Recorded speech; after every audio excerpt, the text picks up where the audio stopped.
Bonsoir Arnaud Siffert. Bonsoir. Vous êtes gardien du Montpellier Handball, présent dans un début de saison.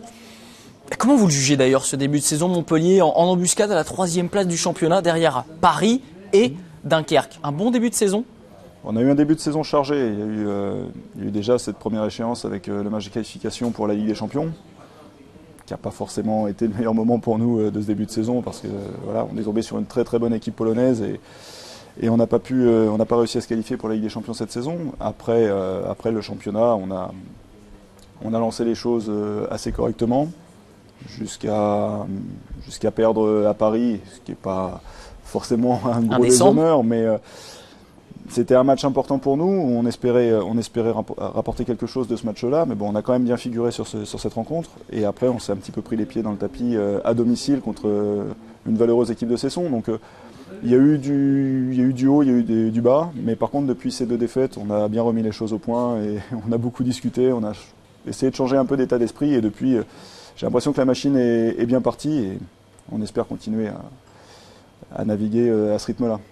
Et cette mise au point justement du coach Patrice Canaillet, elle va tendre à quoi en termes d'objectifs vous concernant?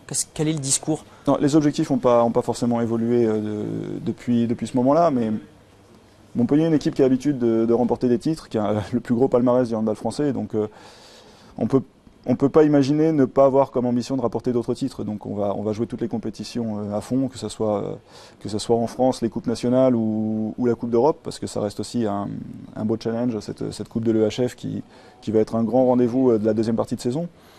Après en championnat, on va se battre jusqu'au bout. On a envie d'aller titiller le PSG parce qu'il n'y a aucune raison qu'on leur cède le titre comme ça avant de combattre.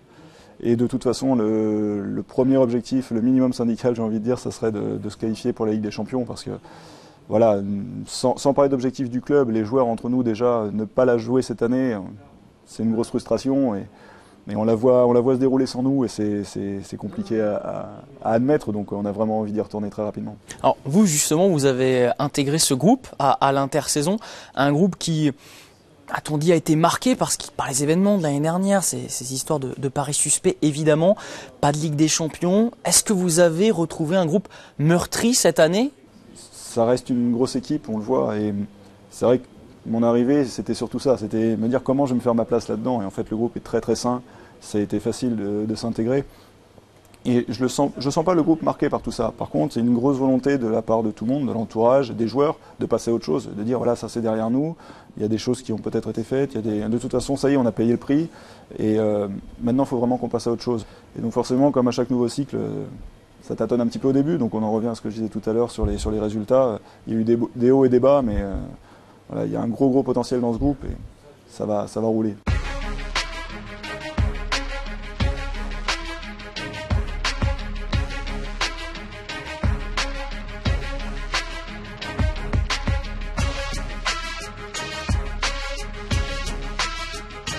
Vous parliez de haut et de bas, pour vous ce ne sont que des hauts depuis votre arrivée à Montpellier.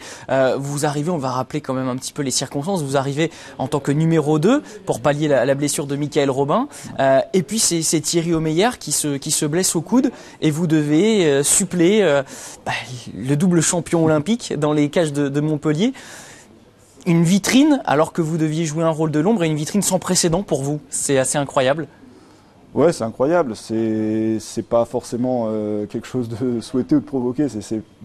Les circonstances sont un petit peu embarrassantes parce que c'est vrai que je profite de la blessure de collègues et d'amis. Mais voilà, c'est le sport, c'est le jeu et il faut que j'assume cette place-là maintenant. Mon rôle a évolué en quelques mois.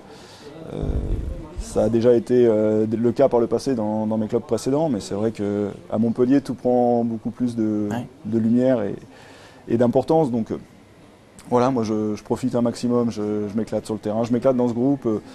Voilà, c'était déjà une énorme opportunité pour moi de pouvoir intégrer cette équipe. Moi qui ai subi la loi de Montpellier pendant 15 ans de carrière, à toujours perdre contre eux en finale ou toujours être derrière au classement. Donc déjà c'était un honneur pour moi d'intégrer cette équipe. Alors si en plus j'ai des responsabilités, je boude pas mon plaisir et j'y vais à fond sans complexe.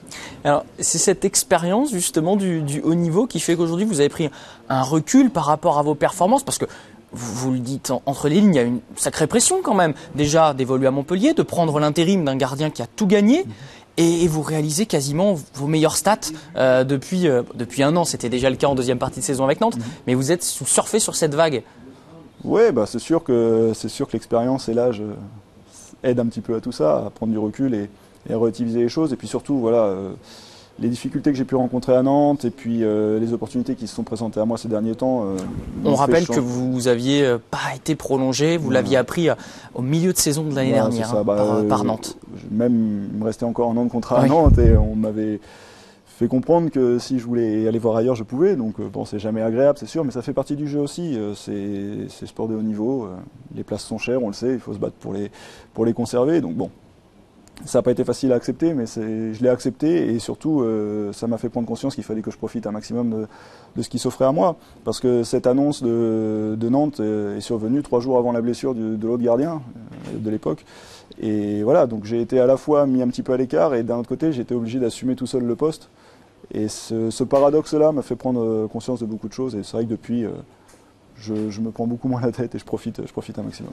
Est-ce que ces quelques semaines, ces dernières semaines, ne sont pas aussi un peu la synthèse, un instantané d'un parcours qui est assez atypique vous concernant? Je me suis retrouvé dans un club qui avait des difficultés financières et qui n'avait pas forcément les moyens de se payer 2 gardiens pro. J'étais le petit jeune qui montait, j'ai été performant et voilà, c'est comme ça que j'ai été propulsé en D1 à Massy il y a maintenant quelques années.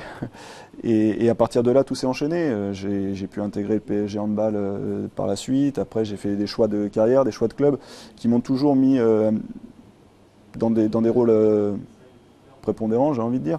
En tout cas, en avant. Et voilà, jusqu'à cette année où là, c'est vrai qu'il y a quand même beaucoup de choses qui se passent autour de moi. Et je préfère pas me poser de questions. J'ai des perches qui sont arrivées, je les ai attrapées et voilà maintenant. C'est vrai que c'est un bon condensé de ma carrière, des opportunités et des chances à saisir. Merci Arnaud d'avoir été avec nous et puis bonne chance sur les parquets de D1 et de Coupe d'Europe. Au revoir.